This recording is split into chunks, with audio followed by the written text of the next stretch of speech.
Puisqu'on est déjà au printemps et que l'été arrive, c'est la saison des festivals qui s'annonce. Et ici à Blaye, on n'est pas laissé pour compte en matière de festival. Oui, on n'est pas laissé pour compte et il y a un festival qui nous invite à découvrir Blaye et sa citadelle d'une manière totalement inédite, différente.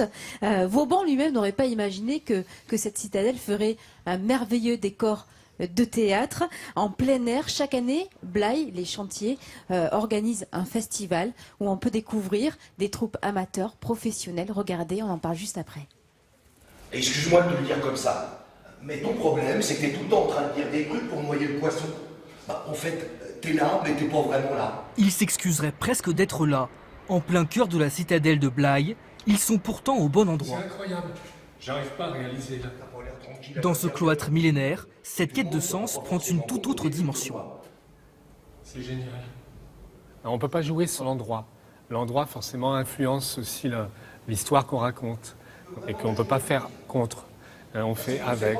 Et le lieu nous le rend bien à partir du moment où on l'habite. Redonner vie à cette forteresse construite par Vauban, c'est le pari audacieux de ce festival de théâtre.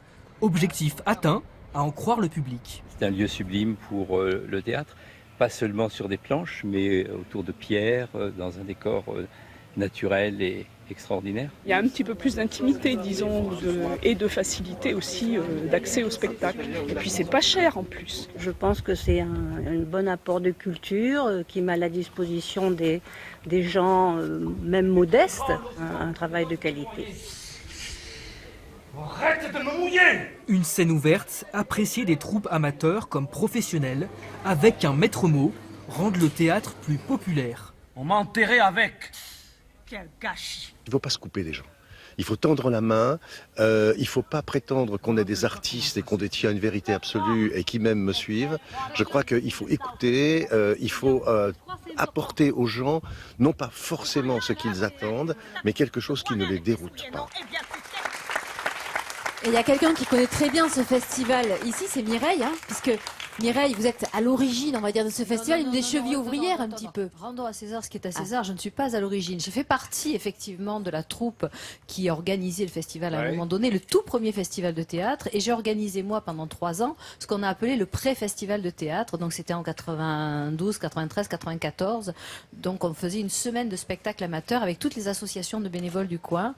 Ce qui m'a amené ensuite moi à créer des ateliers théâtre et j'avais une centaine d'élèves à Saint-Martin-la-Caussade. Juste à côté, quand j'ai écrit le Lit d'Aliénor et que du coup j'ai arrêté. C'est une autre de vos passions, le théâtre? C'est une autre de mes passions, oui. Mes pièces sont encore jouées un petit peu partout. J'ai écrit beaucoup de pièces de théâtre pour enfants et dont une qui a été jouée effectivement dans le cadre du festival de théâtre et qui avait reçu plusieurs prix, oui.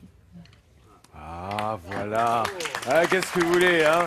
Quand je vous dis qu'elle est vraiment inscrite dans le tissu culturel local à Blaye, Mireille, et en on peut pas plus, 97, vous voyez, juste à côté, à Saint-Martin-la-Caussade, on a eu le 16e centenaire de la mort de Martin de Tours. Et il y a eu 3 villes qui ont été sélectionnées pour fêter ce centenaire.